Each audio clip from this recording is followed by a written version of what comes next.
दोस्तों नमस्कार, आदाब, सत श्री अकाल।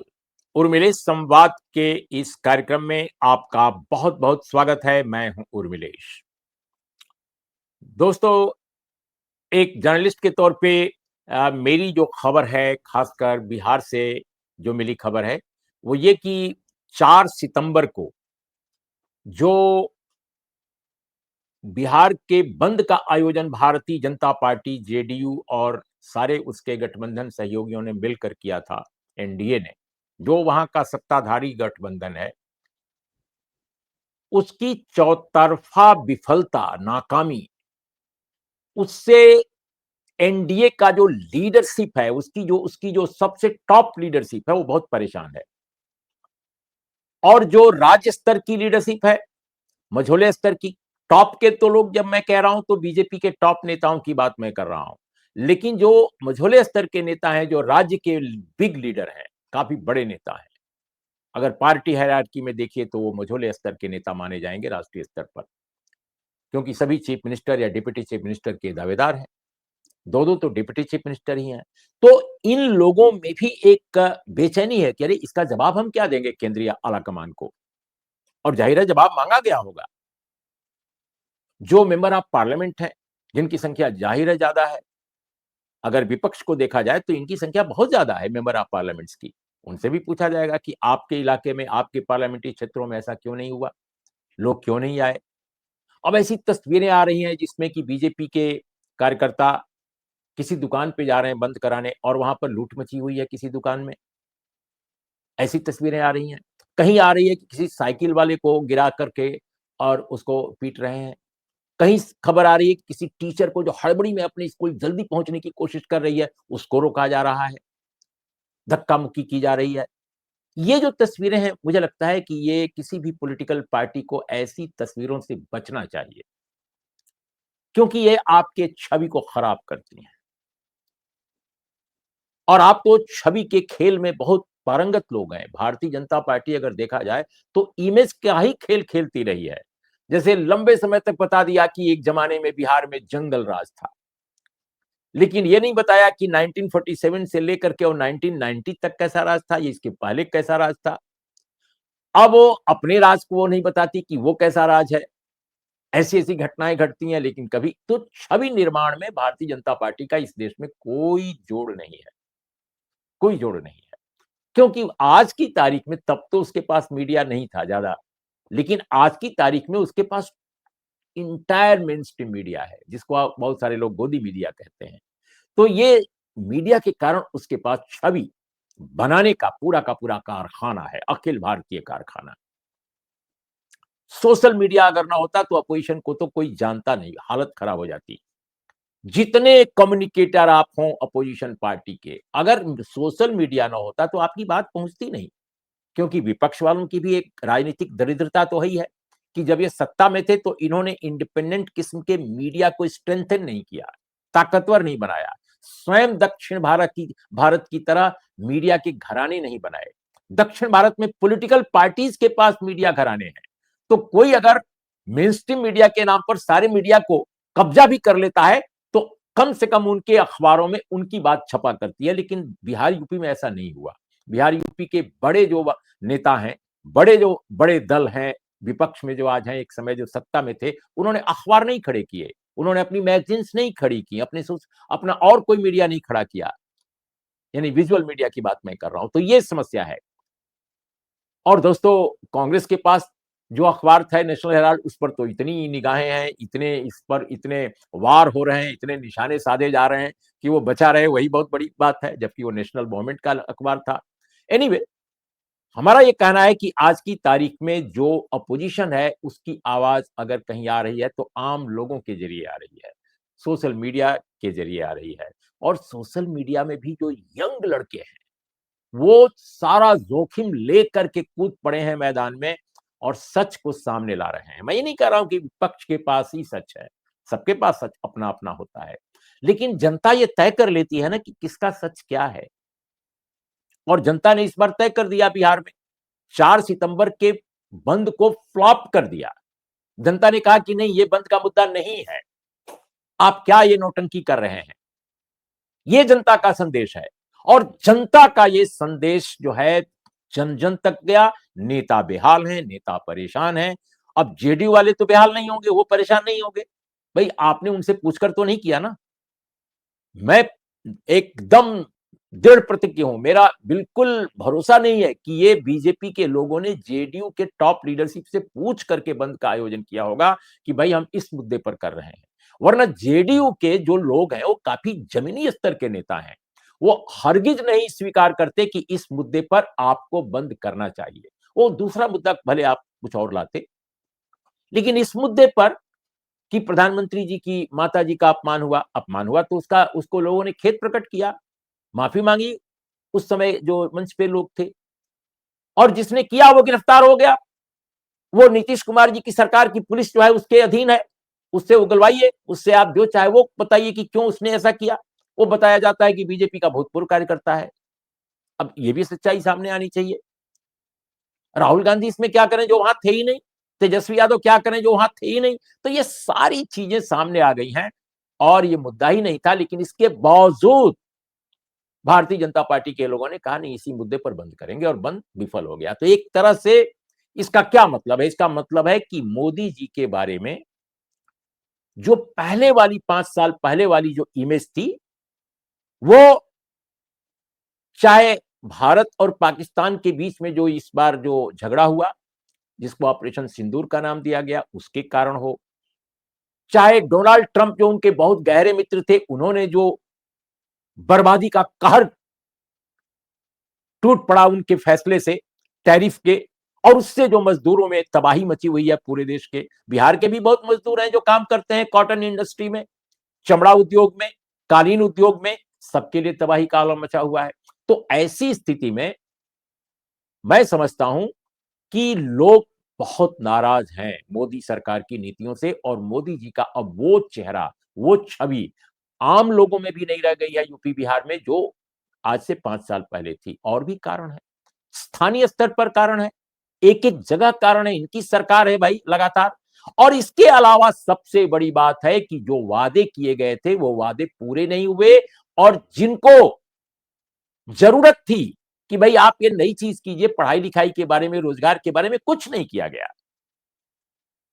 सिर्फ अब एक झुनझुना बजाया जा रहा है कि हम 10,000 रुपए दे देंगे जी एक बार। अब वो भी देंगे कि नहीं देंगे क्या ठिकाना। हालांकि कहा गया है कि सितंबर में अभी शायद उनको दे देना था। अगर वो दे भी देते हैं तो सरकार अगर रहेगी तो नहीं देंगे, फिर आगे नई सरकार आ जाएगी, हो सकता है वो जारी रखे, कौन जाने। इस बारे में तो कोई गारंटी नहीं है कब क्या होता है किस पार्टी का। तो कुल मिलाकर बिहार की जनता में आज की तारीख में मोदी जी की वो छवि नहीं रह गई है जो एक जमाने में थी, कि जिनके चाहने पर वोट गिर जाता है। अगर वो चाहें तो भी एक परसेंटेज ऑफ वोट उनके कारण सिर्फ गिर जाता था। अब उनकी वो कैपेसिटी, वो क्षमता नहीं दिखाई देती है बिहार की जमीन पर। रही बात नीतीश कुमार की, तो नीतीश कुमार जी एक जमाने में निश्चित रूप से बेहद डायनेमिक लीडर थे, और जो एक्सट्रीम बैकवर्ड कम्युनिटी कहलाती है, अति पिछड़ा समाज जो बिहार का कहलाता है, उसमें सबसे ताकतवर थे, जिसकी आबादी 36 दशमलव कुछ परसेंट है। यानी बैकवर्ड कम्युनिटी से भी ज्यादा एक्सट्रीम बैकवर्ड कम्युनिटी है।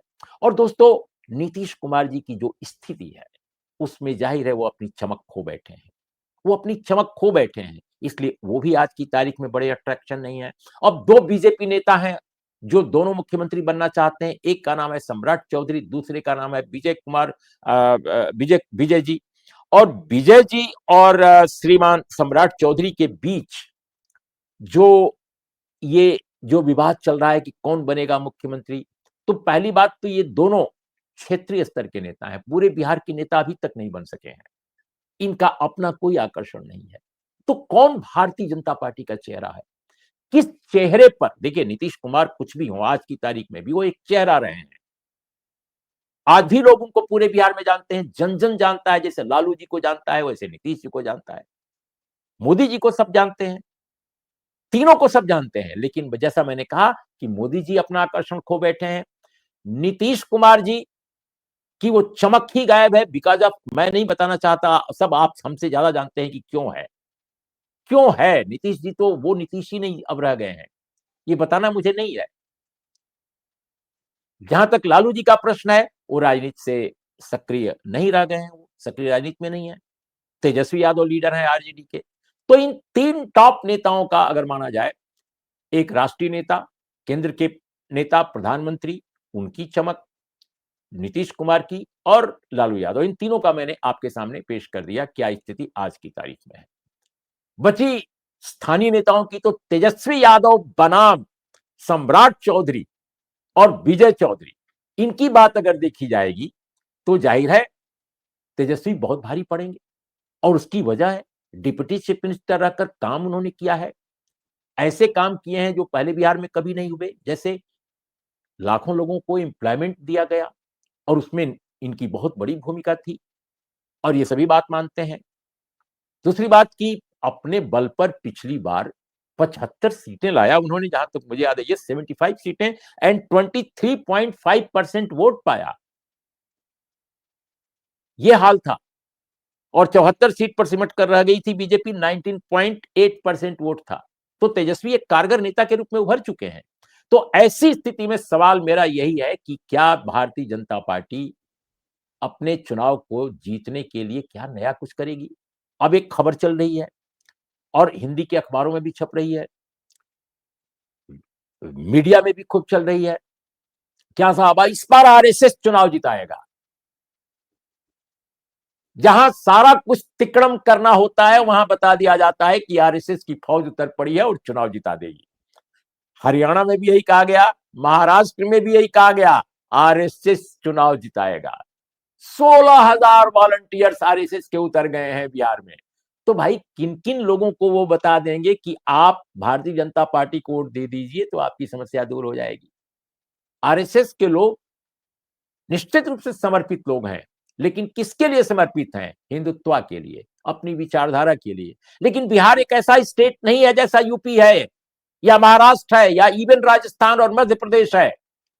बिहार में एक बहुत बड़ा तबका है जो हिंदुत्व, हिंदुत्व मतलब हिंदू नहीं, हिंदुत्व मतलब संघवादी हिंदुत्व, हिंदुत्व मतलब मनुवाद, हिंदुत्व मतलब ब्राह्मणवाद, हिंदुत्व मतलब सवर्णवाद, हिंदुत्व मतलब पुराणपंथी विचारधारा। हिंदू धर्म अलग है, हिंदुत्व अलग है। हिंदुत्व का मतलब सावरकरवाद, हिंदुत्व मतलब गोलवलकरवाद। तो बिहार की जनता का एक बड़ा हिस्सा हिंदुत्व के साथ नहीं है, और वाद से नहीं, कर्पूरी ठाकुर से और पूरी समाजवादी जो विरासत है, लेफ्ट मूवमेंट है वहां का, कांग्रेस के बड़े नेता हैं। तो आज तक वो हिंदुत्व के कारण वोट नहीं देते हैं, नीतीश कुमार के कारण वोट देते रहे एनडीए को, नीतीश कुमार के कारण।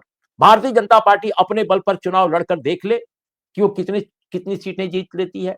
तो मुझे लगता है दोस्तों कि आज की तारीख में भारतीय जनता पार्टी अगर सोचती है कि आरएसएस चुनाव जिता देगा, दलित, पिछड़ा, अति पिछड़ा और माइनॉरिटी कम्युनिटी में आरएसएस के वॉलंटियर जाकर क्या करेंगे? चलो मान लिया आप एक जिले में 2000 लोगों को कन्विंस कर सकते हैं, लेकिन अपर कास्ट के लोगों को ही ज्यादा करेंगे आप, पिछड़ों को कितना करेंगे आप? एक तो आरएसएस के वॉलंटियर्स ज्यादातर पिछड़े कम होते हैं, खासकर हिंदी हार्टलैंड में, वो भी एक समस्या है। और आप पिछड़ा भेजे भी अगर मध्य प्रदेश से, मोहन यादव जी से लेकर या दूसरे किसी से लेकर, तो वहां की और यहां की, यानी बिहार और मध्य प्रदेश की जो राजनीतिक जलवायु है उसमें बहुत फर्क है, बहुत फर्क है। तो ये आरएसएस के वॉलंटियर से चुनाव जीत जाएंगे आप, ये दावा बिल्कुल विचित्र है। तो इसलिए देखना होगा कि वाकई बीजेपी और जेडीयू का गठबंधन चुनाव जीतने के लिए क्या नई कारीगरी क्या करता है, क्या इंजीनियरिंग क्या करता है। वो उपेंद्र कुशवाहा दुखी बताए जाते हैं, चिराग पासवान जिस दिन बंद था उस दिन मुजफ्फरपुर में अपनी रैली कर रहे थे। तो पता नहीं क्या क्या एनडीए के अंदर हो रहा है, हम ये भी नहीं जानते कि जेडीयू के अंदर क्या चल रहा है। तो दोस्तों हमने सोचा कि हमने अपनी टिप्पणी ये कर दी, हमने सोचा कि क्यों ना मैं बिहार के एक वरिष्ठ पत्रकार से इस बारे में पूछूं भी कि उनकी क्या राय है। हमने इसलिए आमंत्रित किया है आज बिहार के बहुत ही प्रतिष्ठित पत्रकार हेमंत कुमार को। हेमंत जी, आपका बहुत बहुत स्वागत है हमारे इस कार्यक्रम में। धन्यवाद। अभी बिहार के मैं अखबारों को देख रहा था, बहुत सारे अखबार बता रहे हैं कि बिहार में भारतीय जनता पार्टी एनडीए को जिताने के लिए या अपनी पार्टी की सरकार बनाने के लिए या जिसको भी वो मुख्यमंत्री बनाए, उसके लिए 16,000 आरएसएस के वॉलंटियर्स को उतार चुकी है। पिछले कई महीने से वो काम कर रहे हैं। कुछ और नए वॉलंटियर्स आ रहे हैं, जाहिर है बाहर से आ रहे हैं, क्योंकि बिहार में तो कहाँ से इतने वॉलंटियर्स उतारेंगे अपने बिहार के बल पर। तो मैं ये समझना चाहता हूं कि क्या भारतीय जनता पार्टी 4 सितंबर को देख चुकी है कि मोदी जी की मां का इशू उठाने के बावजूद, इमोशनल इशू उठाने के बावजूद, वो पूरा बंद छितरा गया, बल्कि बंद से बीजेपी की और हालत खराब हुई है, उसकी इमेज और डाउन हुई है, जो हरकतें की गई बंद में। तो ऐसी स्थिति में आपको क्या लगता है, क्या आरएसएस चुनाव जिताएगा? क्या आपको नीतीश कुमार जी के चेहरे पर भरोसा नहीं है? विजय चौधरी के नाम पर, सम्राट चौधरी के नाम पर किसी पर नहीं है? क्या है? कहानी क्या है? जी, आज की तारीख में मुझे लगता है कि बीजेपी जो है वो एक तरह से वो तय नहीं कर पा रही कि हमको कौन सी दवा खानी चाहिए जिससे हमारे रोग का इलाज हो जाए, यानी कि हम कौन सा उपाय करें जिससे हम बिहार जीत लें। क्योंकि बिहार जीतना उनके लिए बहुत ही एक तरह से बड़ा ये है, उनका सपना है। क्योंकि 20 सालों से नीतीश जी के साथ रहकर राज करने के बावजूद वो आज की तारीख में अपना मुख्यमंत्री और अपनी सरकार का जो सपना है वो पूरा नहीं हो सका है उनका। तो जो अभी जो कुछ मुझे दिखाई दे रहा है, जैसे कि आपने जो कहा कि जो आरएसएस के बारे में जो खबर छपी है कि 16,000 कार्यकर्ता बिहार में उतर गए हैं, वो घर घर जा रहे हैं, तो मुझे ये लगता है कि एक मनोवैज्ञानिक युद्ध ये चुनाव में लड़ रहे हैं और वो मनोवैज्ञानिक दबाव ये विपक्ष के लोगों पर बनाने के लिए ये खबर भी उसी तरह से प्लेस की गई है। क्योंकि आप देखें कि विपक्ष की किसी तैयारी को लेकर के क्या मेन स्ट्रीम मीडिया में कोई खबर आप देखते हैं? विपक्ष भी तो चुनाव की तैयारी कर रहा है, उसके लोग भी लगे हुए हैं, तो वो क्या कर रहा है नहीं कर रहा है ये नहीं है। तो इसके पीछे मुझे लगता है कि जो उच्च वर्णीय जो हिंदू समूह है उसको ये लगता है कि बीजेपी ही अल्टीमेट पार्टी हमारी है। तो इसलिए उनके लोग जहां कहीं भी हैं, चाहे वो मीडिया में हो, ब्यूरोक्रेसी में हो, जुडिशियरी में हो, सब उनके लिए तत्पर हो जाते हैं कि उनको मदद की जाए।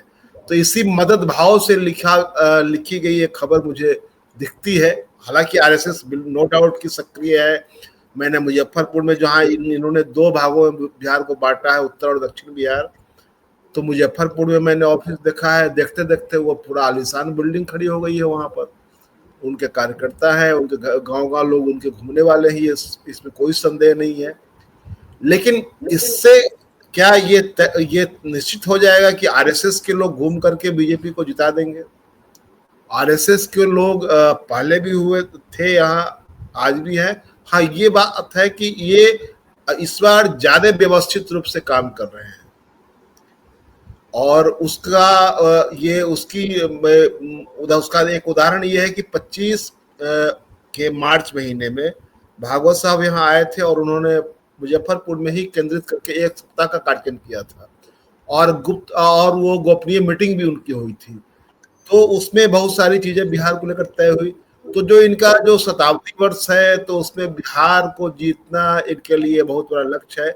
और आप समझ लीजिए, एक चीज अंतिम बात कह करके आप फिर बोलेंगे कि जो कंप्लीट हो जाएगी मेरी बात, कि जो इनका शताब्दी वर्ष है उसमें उसको पाने की जो एक तरह से हड़बड़ाहट है इनकी, उसको देखिए कैसे ये बिहार में जो सरकार बनाने के लिए खुल करके कहा जा रहा है कि आरएसएस जो है जिताएगा। तो भैया आप खुद कहते हैं कि मोदी जी कहते हैं आरएसएस एक एनजीओ है, ये कहते हैं कि हम पॉलिटिकल पार्टी नहीं है। लेकिन आप देख लीजिए कि कैसे राजनीति के जब रंगमंच पर कैसे हेमंत जी, लेकिन मेरा एक सवाल है कि अगर आरएसएस इतना ही एक्टिव बिहार में है और कई महीने से एक्टिव है, तो 4 सितंबर का बंद उसकी तमाम एक्टिविटीज के बावजूद इतना विफल क्यों हुआ? लोग क्यों नहीं बाहर आए? जी, बिल्कुल वाजिब सवाल है कि इनकी तमाम गतिविधियों के बावजूद इनके तमाम नेताओं, प्रधानमंत्री जी के आरएसएस को तो छोड़ दीजिए, वो लोग तो अंडर कारपेट काम कर रहे हैं। लेकिन जो प्रधानमंत्री जी की तस्वीर आप याद कीजिए जो अखबार में छपी थी, बिल्कुल ये चश्मा का जो उनका हिस्सा है उसको फोकस करके वो पूरी तस्वीर छपी थी। बाकी का उनका चेहरा बहुत कम था, जिसमें उन दिखाया जा रहा है कि उनके आंख से आंसू निकल रहा है, हालांकि वो दिखता नहीं है, फिर भी क्लोजअप में दिखाया गया। ये समझ लीजिए मीडिया का समर्पण कि प्रधानमंत्री जी रो रहे हैं अपनी मां को लेकर के। उसके बावजूद ये बंद अगर पूरी तरह जनता ने इसको नकारा है, तो इसलिए कि जनता के बीच में जो दिक्कत है जनता के साथ, वो है कि उनकी जो सरकार से जो एक तरह से निराशा और हताशा है, उसने जनता के बीच में सरकार के प्रति आकर्षण को कम किया है। मोदी जी लेकिन के क्या आपको लगता है कि जो, क्योंकि आपको क्या लगता है कि जो अति पिछड़ा वर्ग है बिहार का, बहुत स्पेसिफिक होकर मैं कुछ सवाल पूछना चाहता हूं, क्योंकि माना यह जाता है कि पिछड़े वर्गों में, दलित वर्ग में, माइनॉरिटी कम्युनिटी में सर्वाधिक वोट आरजेडी गठबंधन को मिलते हैं, यानी जो महागठबंधन जिसको कहते हैं। लेकिन अपर कास्ट और ईबीसी के वोटों के बल पर नीतीश कुमार जी के नेतृत्व में एनडीए की सरकार बन जाती है। एक आमतौर पे धारणा बिहार में यह है। इसका मतलब मैं ये नहीं कह रहा हूं कि दलित वर्ग के और माइनॉरिटी, सॉरी, बैकवर्ड कम्युनिटी के वोटों में स्प्लिट नहीं होता, बिल्कुल जाते हैं, लेकिन बहुतायत वोट जो है महागठबंधन को जाते हैं, बैकवर्ड के, दलित के और माइनॉरिटी कम्युनिटी के। अपर कास्ट के वोट बहुतायत जो जाते हैं, बहुतायत नहीं, एक्सट्रीम माने एब्सोल्यूट बहुतायत वोट जाते हैं, वो बीजेपी गठबंधन को जाते हैं। और जो एक्सट्रीम बैकवर्ड कम्युनिटी है वो नीतीश कुमार जी के कारण भी एनडीए के साथ जाती है। अब मेरा ये सवाल इस बात का है कि क्या इस बार, जबकि नीतीश कुमार जी की पार्टी के लोगों को अंदाज है कि हरगिज नीतीश कुमार जी मुख्यमंत्री नहीं बनेंगे, ये तो बिल्कुल साफ है, इसमें तो कोई दो राय नहीं है, तो ऐसी स्थिति में क्या एक्सट्रीम बैकवर्ड कम्युनिटी के जो जागरूक लोग हैं बिहार में, और जिन्होंने देखा है कि नीतीश कुमार जी के मुख्यमंत्री रहते हुए कैसे हाल के वर्षों में रिजर्वेशन पर कितना हमला किया है एनडीए सरकार ने, क्या इसके बावजूद EWS, sorry, extreme backward community क्या बीजेपी के मुख्यमंत्री को बनाने के लिए वोट करेगी? ये देखिए, ये एक संकट जो इनके साथ है बीजेपी के साथ, निश्चित रूप से नीतीश जी का जो प्रभाव जिस तरह से हुआ है, स्वास्थ्य कारणों से हो, उनकी पार्टी की गतिविधियों को लेकर के हो, तो वो बीजेपी के लिए चिंता का विषय है। इसीलिए पूरा बिहार का चुनाव जो है वो मोदी जी अपने कंधे पर लेकर के निकालना चाहते हैं। इसीलिए बिहार पर ज्यादा फोकस्ड होकर के वो बात करते हैं। लगातार बिहार आ रहे हैं, अमित शाह इसमें इन्वॉल्व है, क्योंकि अब नीतीश जी बिहार के चुनाव को लीड करने की पोजीशन में नहीं है। तो ये संकट तो बीजेपी का है, क्योंकि बीजेपी ने 20 सालों से नीतीश नाम पर ही यहाँ अपना राज चलाया है। अब वो इस पोजीशन में है कि नीतीश जी के नाम पर वो पूरे प्रशासन को कंट्रोल कर रहे हैं, सरकार उनकी चल रही है, नीतीश जी सिर्फ मुखौटा बनकर के रह गए हैं। लेकिन अब सवाल उठता है कि फिर मुख्यमंत्री कौन होगा, क्योंकि उनसे ये सवाल मीडिया नहीं पूछता है जी। तो वो जो है संकट है, इसी संकट में उसका जवाब है कि क्या जो अति पिछड़ा समुदाय है, पिछड़ा समुदाय है, इनको वोट कर देगा। नहीं, उसमें संकट इस वजह से साफ दिखाई दे रहा है कि जो सम्राट चौधरी को विकल्प के रूप में रखा जा रहा है, विजय सिन्हा भी है उसमें, लेकिन ये जो भरोसा नहीं जग रहा है, क्योंकि एक जो चर्चा चल रही है कि क्या बीजेपी बिहार में आरएसएस के साथ मिलकर के कोई ऐसा पिछड़ा राज जो पिछले 35-36 सालों से चल रहा है उसको रिप्लेस करके कोई ब्राह्मण मुख्यमंत्री बनाना चाह रही है। ये एक काल्पनिक सवाल तैर रहा है राजनीतिक गलियारे में, और उसका इशारा है प्रशांत किशोर की ओर कि क्या इन लोगों ने रणनीति ऐसी बनाई है कि जिसके जरिए अलग अलग मोर्चे पर लोग काम करें और निर्णायक क्षण में वो मोर्चा जो है वो फिर उसके भीतर समन्वय हो जाए। आप जो बात कह रहे हैं बहुत दिलचस्प है, लेकिन ये एक अलग चर्चा का विषय होगा। मुझे लगता है कि आज हम अपनी चर्चा का समापन यहीं कर सकते हैं कि इस वक्त नीतीश कुमार जी की अगुवाई जो है वो संभव नहीं है। ऐसी स्थिति में क्या एक्सट्रीम बैकवर्ड कम्युनिटी बीजेपी के किसी मुख्यमंत्री को वोट देना पसंद करेगी? तब जबकि ये कुख्यात या विख्यात या प्रसिद्ध हो चुका है कि पिछले 5 सालों में जो रिजर्वेशन है, जो एफर्मेटिव एक्शन है, जो नियुक्तियों में रिप्रेजेंटेशन है, वो एक्सट्रीम बैकवर्ड कम्युनिटी का मिनिमम, न्यूनतम रहा है। तो ये एक बहुत बड़ा सवाल है। और दोस्तों, हम लोगों ने चर्चा की, इस बात की भी चर्चा की कि कैसे मोदी जी का भी जो एक जो उनका जो एक आदमकद चेहरा, हमेशा एक ऐसा एक शख्सियत कि वो जहाँ जाएँगे वोट बटोर लेंगे, वो बिहार की धरती पर इस बार कमज़ोर पड़ गया है। और ये जो बंद की विफलता है, वो उसको दर्शाती है, उसको स्थापित करती है। तो दोस्तों, आज इतना ही। हम इस तरह के विषयों पर चर्चा आगे जारी रखेंगे। और जो बात बिल्कुल चलते-चलते कहूँगा कि जो बात हेमंत कुमार जी ने आरएसएस के बारे में कही है, वो भी बहुत महत्वपूर्ण है।